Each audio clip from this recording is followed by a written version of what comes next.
Buenos días, hoy es viernes 23 de octubre del año 2020. Transmitimos desde Cuenca, Patrimonio Cultural de la Humanidad. A esta hora estamos saludando y dando la más cordial bienvenida al abogado Jaime Chuchuca Serrano, con una maestría en sociología, docente universitario, escritor e investigador. Tocayo, buenos días, gracias por aceptar la invitación. Estamos pidiendo opiniones en torno al levantamiento indígena y popular de octubre del año 2019, las consecuencias políticas, económicas, sociales de estos lamentables acontecimientos en el país. Ayer se dio una jornada de protesta en contra del gobierno nacional, de sus medidas económicas, los pactos con el Fondo Monetario Internacional, más deuda para los ecuatorianos, más pobreza también, más pobreza. Jaime, ¿cuál es su lectura o qué lección nos dejó a los ecuatorianos el levantamiento de octubre del año anterior? Bienvenido. Buenos días, Jaime. Muchas gracias por la invitación. Siempre un gusto estar en Radio El Observador. Precisamente yo creo que algunas de las cosas que deberíamos analizar sobre el levantamiento de octubre son las causas estructurales que tuvo el levantamiento de octubre no solamente en Ecuador, sino en Latinoamérica. Precisamente porque hay un cambio de estructuras y sobre todo, esta es la tesis que defiendo yo, que es para vulnerar los derechos y crear y generar más pobreza en el planeta y concretamente en Latinoamérica como un centro periférico que permite la apropiación de los recursos naturales y la explotación de mano de obra barata en Latinoamérica. Y a propósito de eso, el Banco Mundial, el Fondo Monetario Internacional, los imperialismos estadounidenses, chinos y algunos otros que intervienen en Latinoamérica tienen programado una serie de acuerdos, de tratados de libre comercio y en medio de eso la flexibilización laboral, la irregularización de los derechos laborales, los recortes económicos, el endeudamiento público y algunas otras características que venimos viendo nosotros, no solamente desde el año 2019, por lo menos desde el año 2013, donde fueron mucho más frecuentes. Desde el año 2017, la crisis económica en la que entra el Ecuador, y el año 2019, en el que se llega al auge del neoliberalismo en el Ecuador aplicado por el gobierno del señor Lenín Moreno, el cual tiene un pacto empresarial con el grupo de las cámaras de producción, cámaras de comercio, con la burguesía agroindustrial y la burguesía financiera del Ecuador. A través de eso se logra someter todo un paquete que no solamente era el decreto 883, sino también de la irregularización de varios factores y derechos laborales, como por ejemplo la reducción de los salarios, que ahora también lo vivimos en la pandemia. Y sospechosamente, Jaime, de octubre, el programa que supuestamente era para superar la crisis económica, se aplicó ya en la pandemia. Ahora, por lo menos un 60% del servicio público y de los servidores públicos han visto reducido sus salarios y también su jornada de trabajo. Y tienen que pagar mucho más al Instituto Ecuatoriano de Seguridad Social, instituto el cual está en quiebra. En medio de eso, también está el problema de los combustibles. Al ser el Ecuador un país petrolero, está teniendo incluso, quitó totalmente los subsidios, se liberalizó ya los combustibles en época de la pandemia. Peor que el decreto 883 fue lo que sucedió en la pandemia, al liberalizar completamente los combustibles y generar a través de otro decreto firmado hace un mes nada más por el presidente Lenín Moreno, el cual genera un mercado particular sobre los combustibles y se va a entregar a empresas privadas para que puedan vender los combustibles.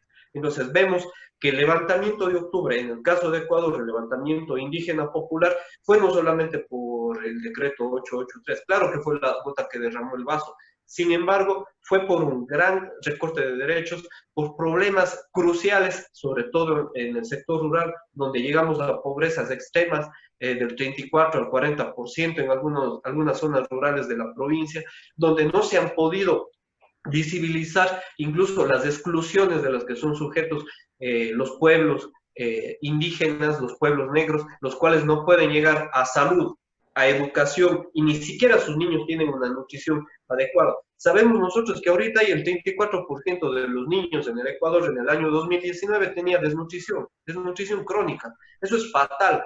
Y esas cifras se elevaban incluso cerca del 50% en algunas poblaciones de Cotopaxi, Chimborazo y Cañar.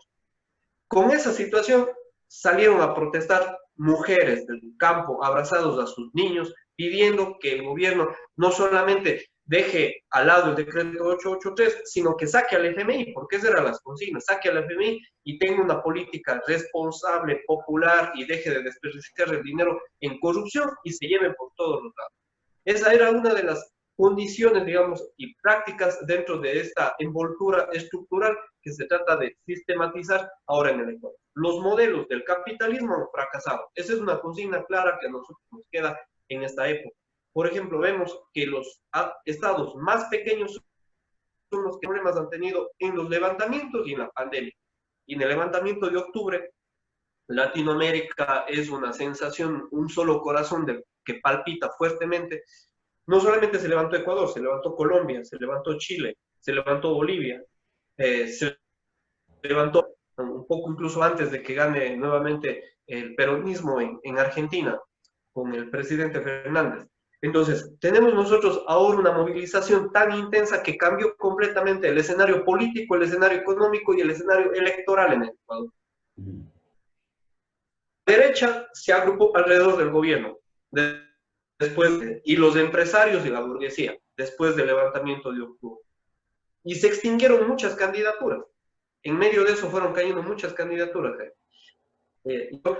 Con este comentario, cayó Nebot, cayó Otto Sonnenhorstner, cayó Abdalá Bucaram, retiró su candidatura Álvaro Novoa. Eso es una consecuencia del levantamiento de octubre. El levantamiento de octubre popularizó varios sectores de las candidaturas. Luego lo que ya ha sucedido en el movimiento indígena o en los partidos de izquierda es otra cosa.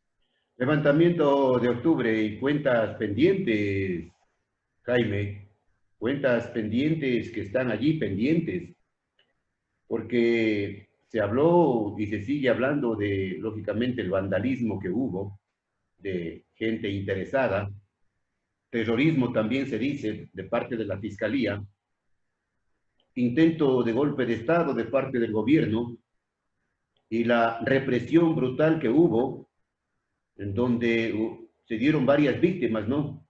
Jóvenes que perdieron uno de sus ojos.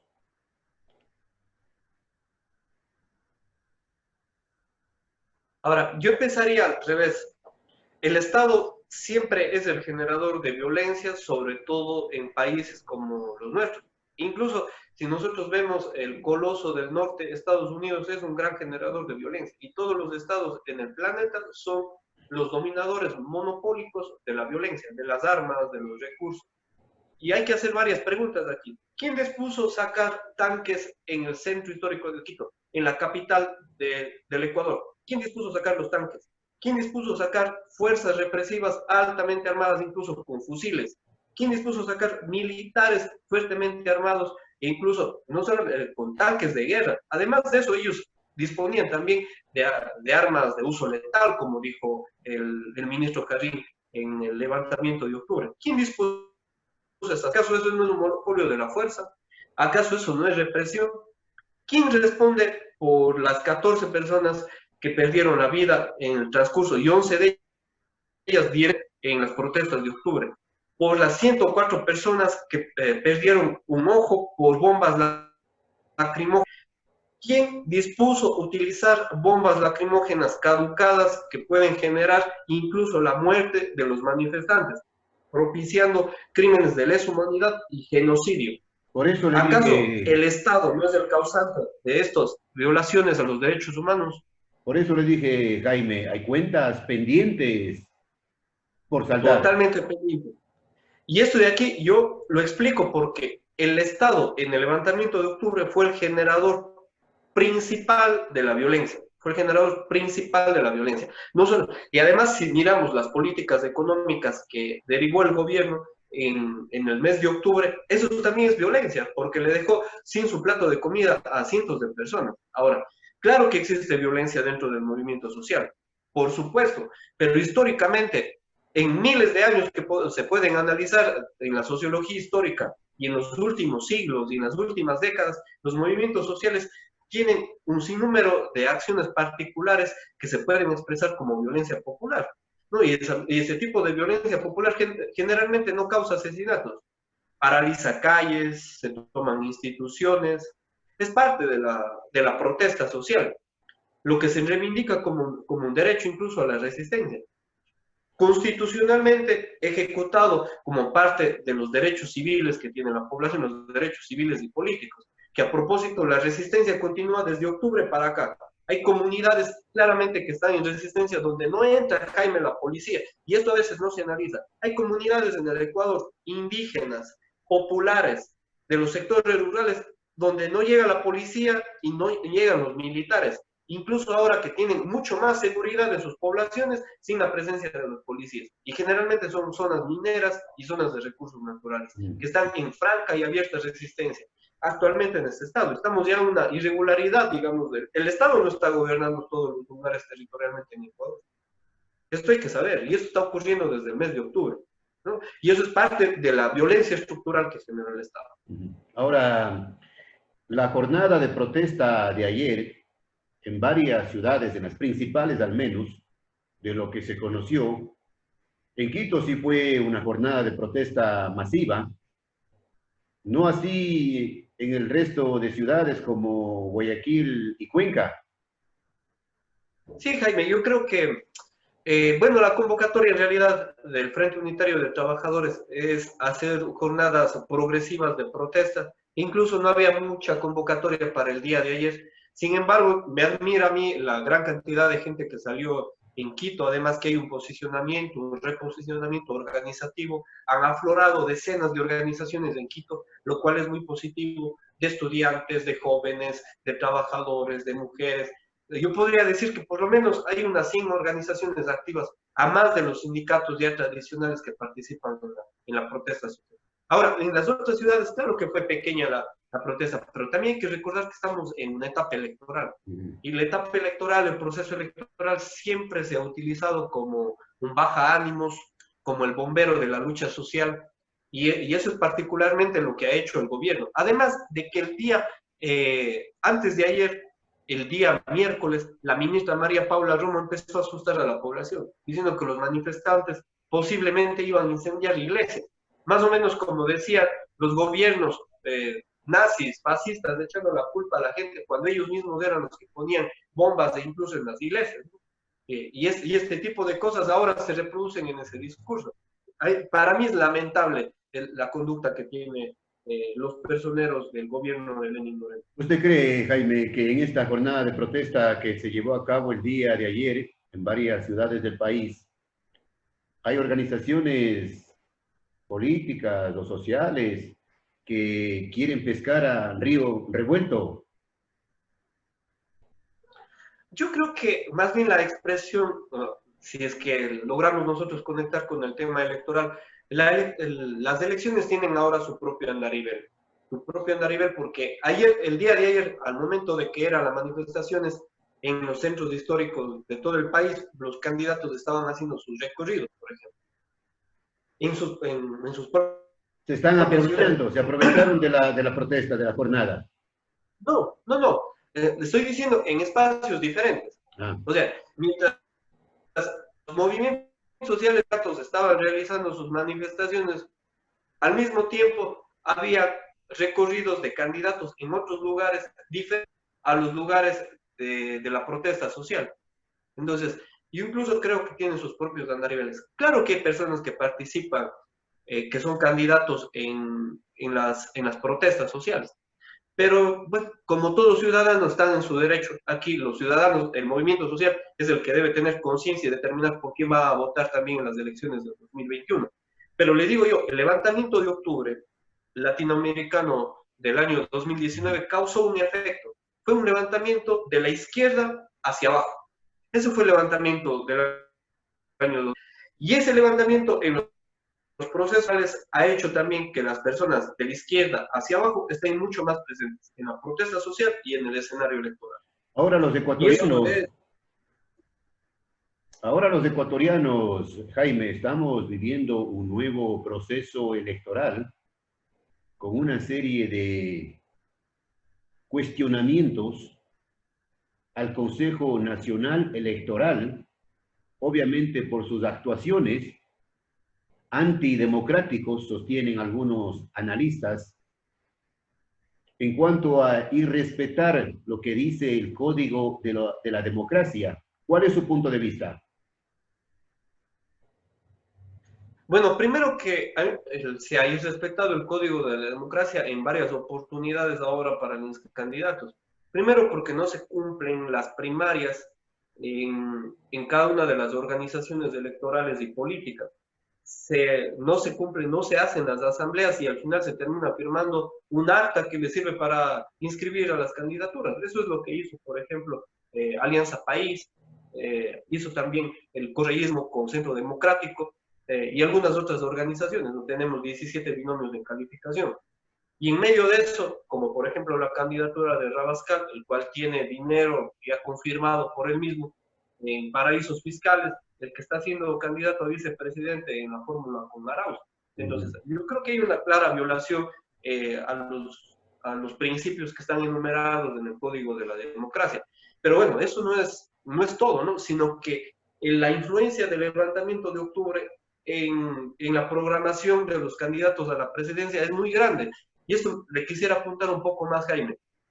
Imagínese usted que en el levantamiento de octubre se pusieron en un solo lado empresarios, burguesía industrial, burguesía comercial, instituciones financieras, medios de comunicación masivos, las corporaciones me refiero, como Teleamazonas, Ecuavisa, el gobierno de Moreno, sus ministros, todos ellos hicieron un solo equipo en el levantamiento de octubre. Y ahora están haciendo un solo equipo a la candidatura del señor Guillermo. Ese mismo ejemplo no se evidencia en el caso de los candidatos que provienen del sector popular. Primero porque hubo un fraccionamiento intencionado dentro de las organizaciones populares y del movimiento indígena. Por ejemplo, en el caso del movimiento indígena con las candidaturas de Leonidas Issa, Vargas y Yacu Pérez, los cuales tenían varios problemas. Algunas de las cosas, por ejemplo, que podemos nosotros evidenciar, como Leonidas Issa tenía algunos roces cercanos al correísmo, lo cual le granjeó, digamos, cierta desconfianza. Vargas se bajó tempranamente de su postulación a la presidencia para dejarle a Leonidas Issa. Sin embargo, en la presencia de Yacu Pérez, ya dentro del movimiento popular y de la CONAIE, él fue ganando, digamos, mucho más respaldo en términos de la dirigencia indígena. Sin embargo, uno de los deslices que podríamos decirles fue la elección primera de Marangoni a la vicepresidencia de la República, lo cual fragmentó mucho más la polarización, digamos, que se podría ver dentro del movimiento con Leonidas. Sin embargo, bueno, se llegó a ser candidato el ex prefecto de la provincia de La Suay, Yacu Pérez. Alrededor de eso hay un fraccionamiento del movimiento levantado en octubre, sin embargo es una expresión, ¿no? Yacu Pérez es una expresión del levantamiento de octubre, uno de los participantes líderes del levantamiento de octubre que están participando en la elección. Y por supuesto, la tercera fórmula, de la cual ustedes también hablaban, que proviene del correísmo, el señor Arauz, que viene de la época de la sistematización del CERCOP, del Servicio de Contratación Pública. Él es uno de los ideadores del Servicio de Contratación Pública, donde se dinamizan todos los recursos de la corrupción y donde están todos los pliegos y donde se hicieron las grandes contrataciones en la época que él estuvo trabajando. De ahí proviene él, con el señor Rabascal, que pertenece a los monopolios comunicativos que creó el correísmo. Y en esta parte de aquí ellos tratan de aglomerar algún sector todavía que confía en el correísmo, ¿no? Y yo creo para tener una visión, digamos, incluso porcentual de estos tres candidatos, yo creo que Lasso está estancado en su porcentaje electoral, incluso en un retroceso en su porcentaje electoral, y Arauz y Pérez están en un franco crecimiento. Incluso yo creo que el crecimiento y la proyección de crecimiento en las encuestas, el señor Pérez es mucho más grande que de Arauz. Bueno, pero hay cuestionamientos también a esas candidaturas, no solamente a la de Arauz, Rabascal, también a la de Pérez, ¿no? Hay gente que no le gustó, Jaime, para nada que Yacu Pérez haya abandonado la prefectura de la SUAY.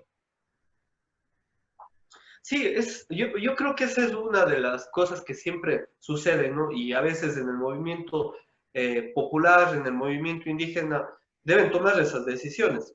Ahora, el problema es, digo, viendo individualmente la candidatura de Pérez, yo personalmente creo que era hora o no podía postularse nunca más por el escenario el cual se encuentra Ecuador. Él participó directamente en el levantamiento de octubre, tiene un reconocimiento en la provincia de La Suay, en el país también, y era una de las figuras que podía integrar el movimiento.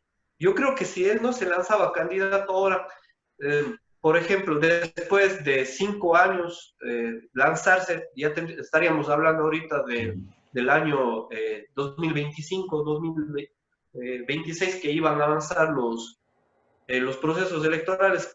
Yo creo que ya no podía ser una figura que podía participar en la lucha, ¿no? En todo caso, ha sido una decisión de Yacu Pérez que me parece a mí que ahora complejiza un poco más el escenario electoral, pero hay una particularidad ahora. Yo veo mucha más relación en el programa de gobierno que plantea el señor Lazo con el del señor Arauz.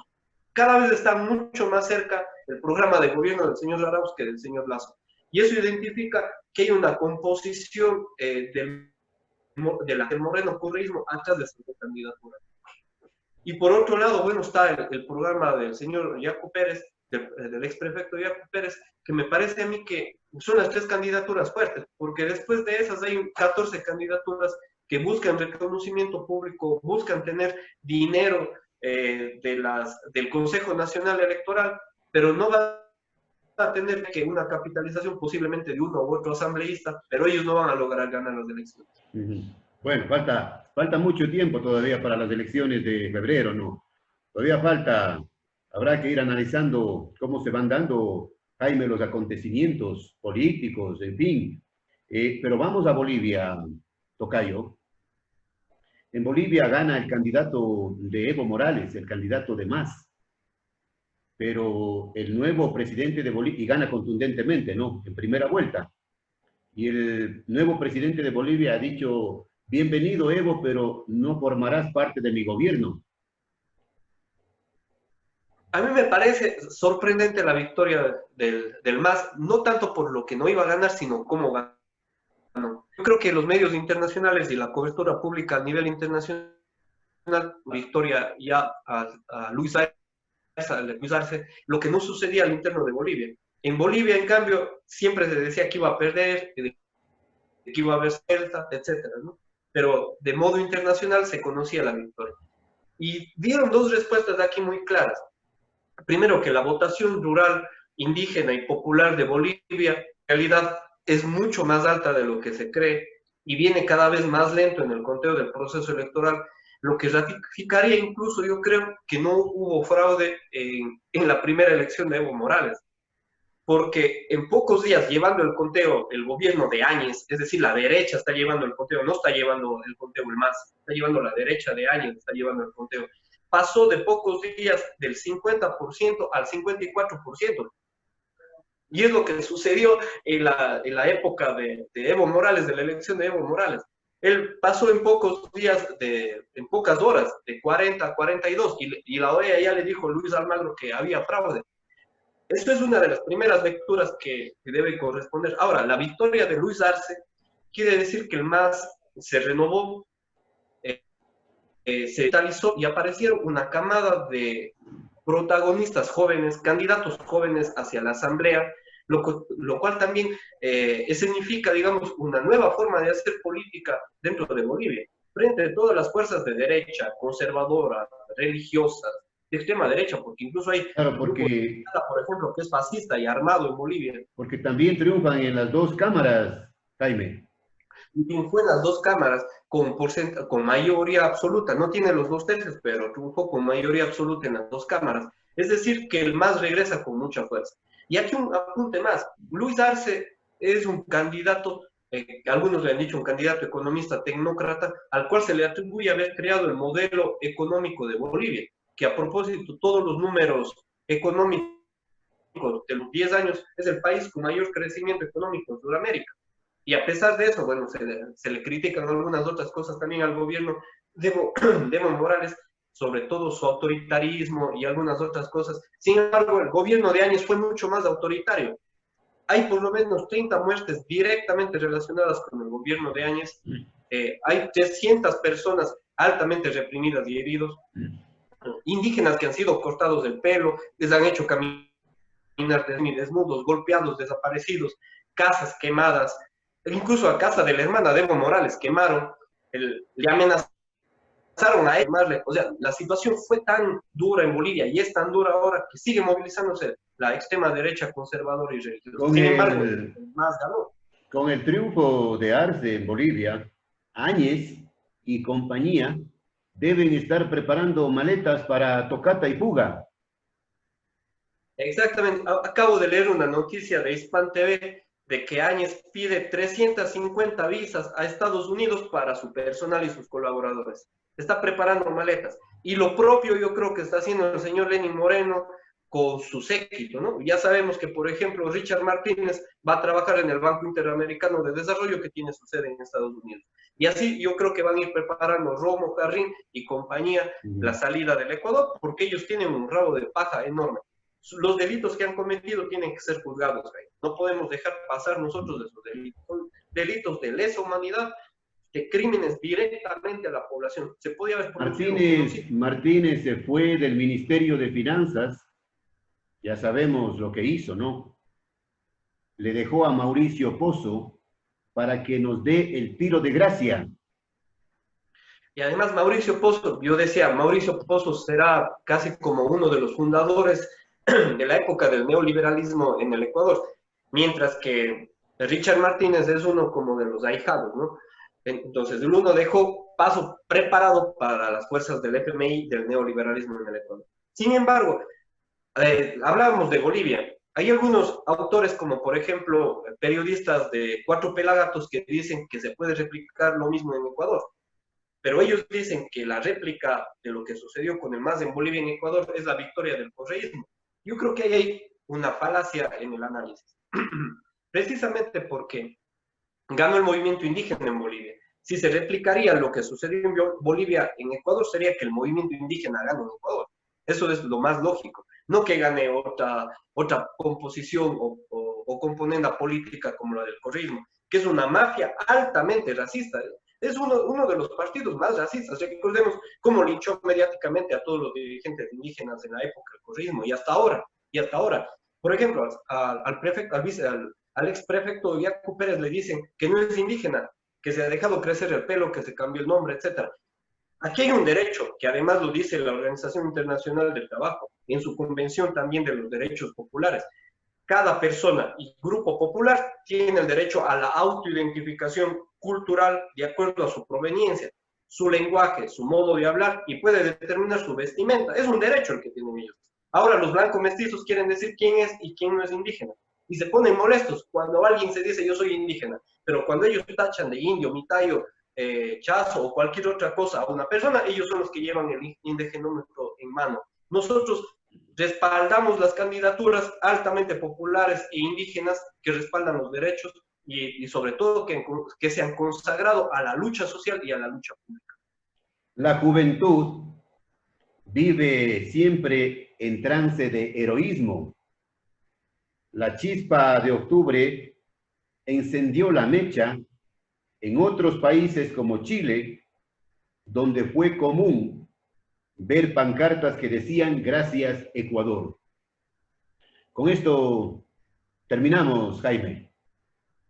Y esperamos, Jaime, que tanto ahora en las movilizaciones, yo creo que la movilización masiva en Latinoamérica se convirtió en una verdadera arma de cambio social, de imaginario, de pensamiento, de concepción, y va a producir una gran contradicción interna en el Estado. Y ojalá un cambio del imaginario social que tenemos nosotros los ecuatorianos. Bien, gracias. Desde siempre y hasta siempre. Hasta luego.